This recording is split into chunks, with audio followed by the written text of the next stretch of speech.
My appendix bursts, my parents, my brother, and even my fiancé are all too busy celebrating my sister's birthday. I'm outside the operating room, frantically calling every family member I can think of to sign the consent form, but every call is either ignored or hung up on. After hanging up on me, my fiancé, Joel Graham, texts back. Sophie, stop being dramatic. It's Yvette's 18th birthday today. Whatever it is can wait until after the party. I quietly set my phone down and sign the consent form myself. It's the 99th time they've chosen Yvette Norton, my sister, over me. This time, I choose not to care. I'll stop letting their favoritism hurt me. Instead, I'll do everything they ask of me without complaint. They'll all think I finally learned to be obedient, and they'll never realize that I'm preparing to leave them for good. I stayed in the hospital for 3 days, and for those 3 days, my phone stayed silent. I didn't receive a single call from my family. I didn't call anyone either. I didn't scroll through their Instagram feeds like I used to, trying to keep up with every little update in their lives.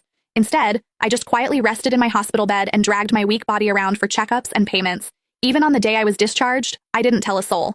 I simply packed my own things, endured the pain in my abdomen, and slowly made my way home. When I pushed the door open, the laughter inside the house abruptly stopped. Everyone was gathered in the living room. My fiancé, Joel, was sitting beside Yvette with his arm casually draped around her shoulders. The moment he saw me, he pulled his hand back and gave me an awkward smile. Soph, you're back? Where have you been these past few days? My brother, Joshua Norton, let out a cold snort. Where else would she have gone to? She just didn't want to show up to Yvette's birthday party. She always has to ruin things for her since she can't stand seeing Vivi happy. I didn't say a word. I just headed straight for my room. Joshua seemed surprised that I didn't argue with him.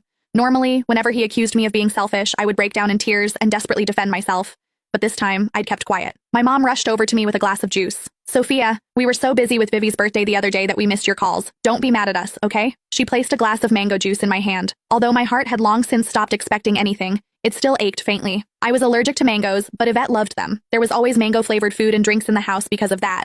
But no matter how many times I reminded them, no one ever remembered that I couldn't have mangoes. I handed the glass back to Mom and quietly stepped back. I'm not mad, I'll just go to my room. Just as I turned around, a loud noise came from the living room. Dad abruptly stood up and slammed his hand on the table. He screamed, "Why have you been walking around with that sour face ever since you came in? Your mother already apologized and even gave you your favorite drink? What's with that attitude? It looks like we've spoiled you too much." My heart twisted, and even breathing hurt. Tears blurred my vision, but I still lifted the glass from Mom's hand and drank it all in one go. I then gently set the empty glass down and wiped away my tears. I calmly looked at Dad. Yvette's the one who likes mangoes. I'm allergic to them, but it doesn't matter. I already drank it all. Can I go to my room now? Sophia, why didn't you say something earlier if you were allergic to it? Who told you to drink it? You're so stubborn. Mom panicked and quickly patted my back. Dad looked embarrassed, but he still harshly replied, "You could have just explained yourself. You've always had that unlikable attitude. You're nothing like Vivi. She knows how to communicate." Yvette's voice drifted over from the couch. "Dad, don't say that about Sophia. You'll make her sad." She sounded gentle, but the smugness in her eyes was impossible to hide. Yvette had always used my dullness to highlight her perfection. No matter what it was, she loved comparing herself to me. She would only be satisfied when she got to trample me.